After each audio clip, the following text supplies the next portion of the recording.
criticisms. No? First, I would like to again emphasize what was emphasized by Senator Jimmy Bonlo, no? That we are not casting aspersion to the COMELEC. What we are doing is simply to affirm the processes by which our representative democracy is founded upon. We are talking of our right to vote, perhaps one of the most important and sacrosanct rights that we enjoy as a citizen of this republic.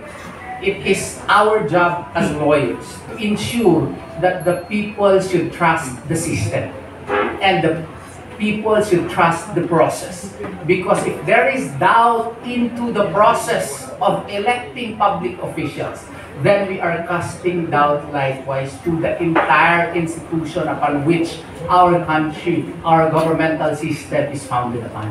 Kaya nga, doon po sa magtutuligsa po sa amin, please read our petition. This is a product of great love for our country. I can say that with certainty. You know why?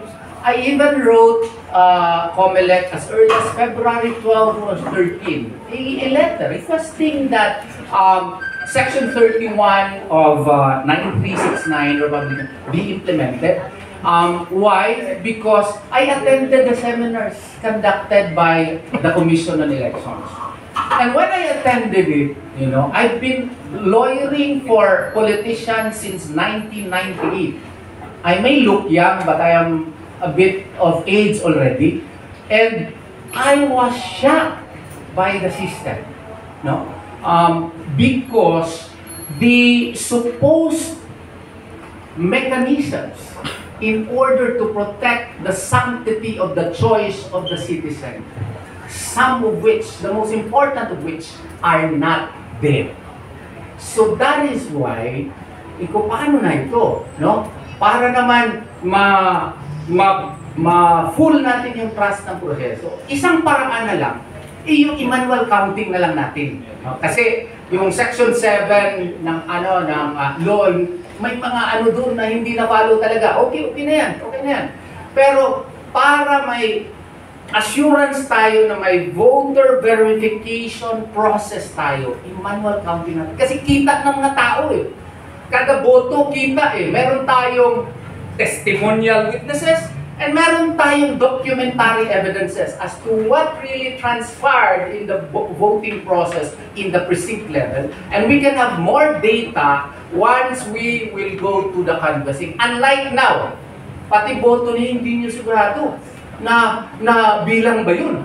Kasi pag boto niyo, lalagay doon, after that, bibigyan ka na lang ng election record. Oo. Paano mo ba siguro kung yun ba talaga ang nandun? Oh. So, ang sa amin, para mas merong confidence yung tao, bilangin natin manual. Kita ng mga tao.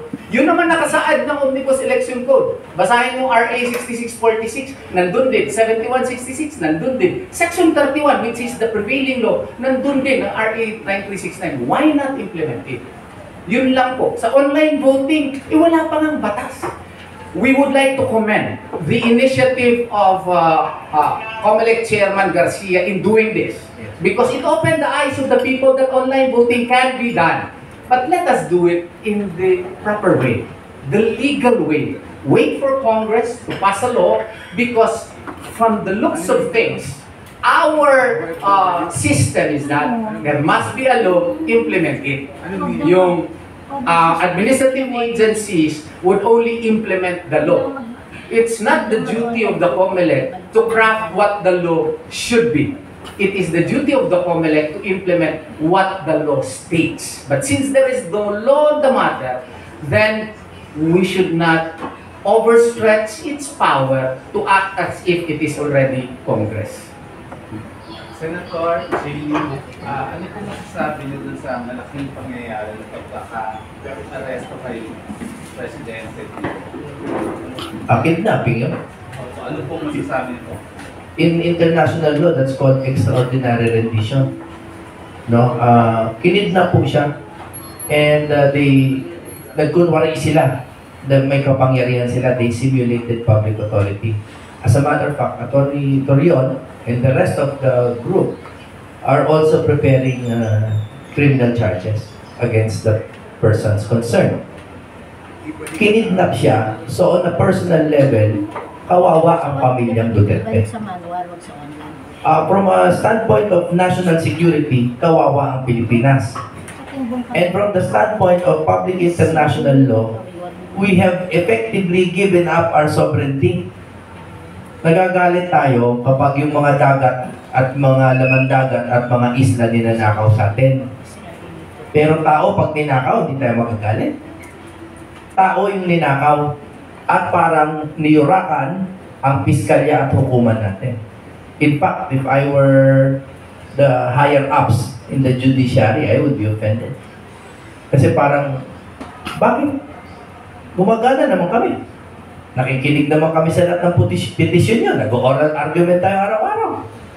Gumagana kami. Ba't nyo kinuha yan na dito tayo magtuos? Tama po ba? So, ang panawagan talaga namin sa taong bayan is to at least depoliticize this particular issue. Kahit ito lang, wala po kasing kulay na nanalo dito. Lahat po tayo talo. Para natin sinuko ang watawat ng Pilipinas for the political interests of very few. Very few. Ano po ang bang magagawin ng Senator? Sukol siya. Okay, ako muna. Again, we are filing criminal charges. No, but may din mga kumpadre ko dito, baka may gustong i-dagdag para sila naman. Yeah. Let us be very clear about the nature of crimes or felonies that may have been committed. Ito ay mga public crimes or felonious acts punishable by revised penal code and maybe some special laws on the matter here in the Philippines.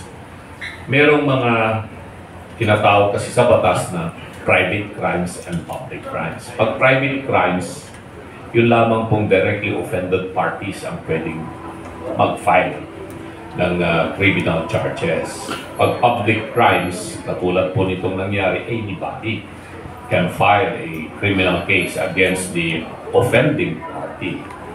But with due respect naman doon sa mga directly affected parties, and this would be the family of PRRD, let's wait for their decision.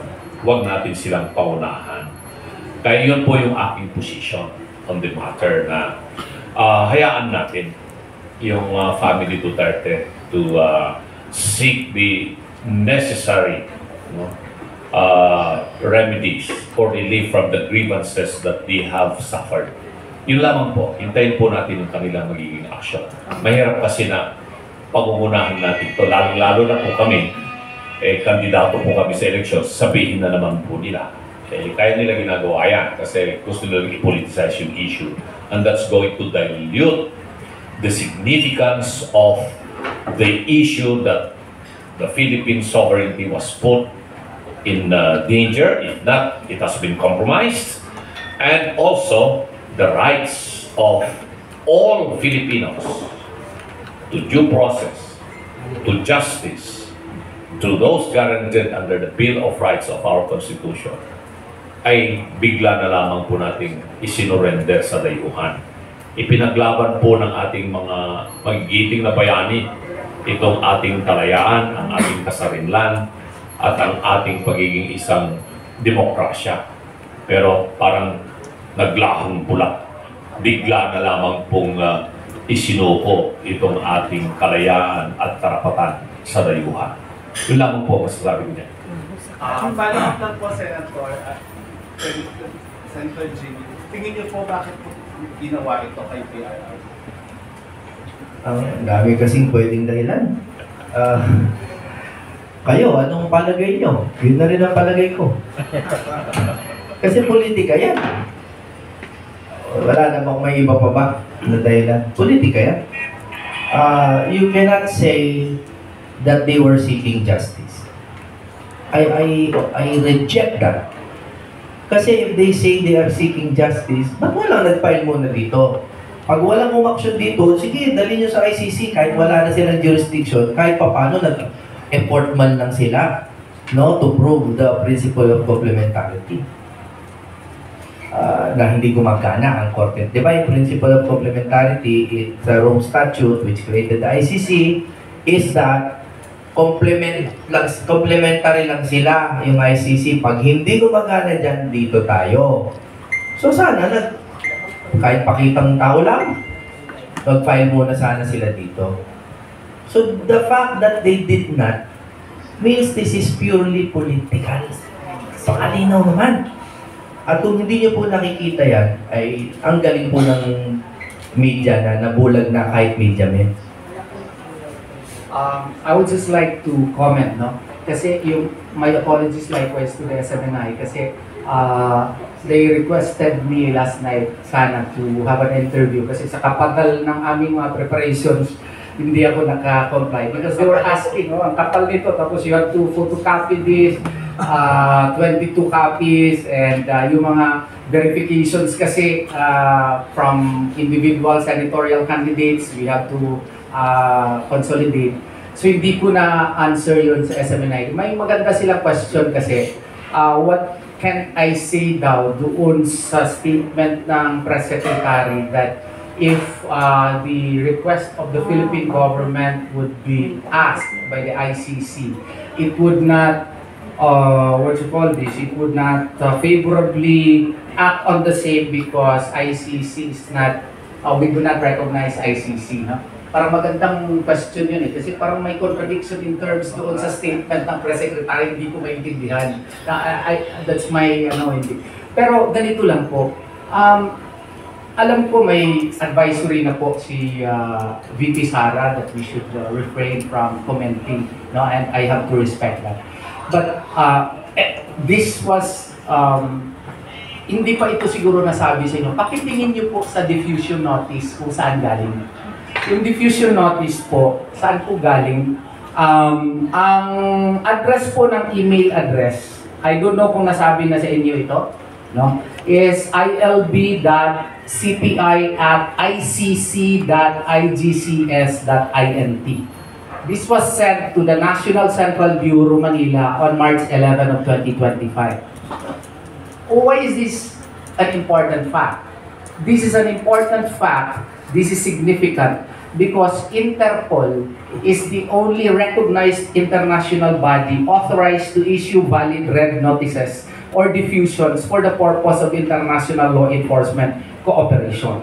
The ICC, for your information, has no direct enforcement power and relies on state cooperation to effectuate arrest. The fact that the ICC itself issued a diffusion request rather than the Interpol invalidates the legal standing of the order. That's my humble opinion on the matter. And sabi nila that the Philippine government has not been cooperating with the ICC. I hope that they will be more transparent and truthful because the diffusion itself states that the ICC had prior consultations with the government of the Philippines who have agreed to comply with this request for arrest. That is stated in the diffusion order. Facts yan. Review the diffusion order and I can say with certainty that the document speaks for itself that the press secretary is not telling the truth if we base it in the diffusion order. And the people of the Republic of the Philippines deserve to know that.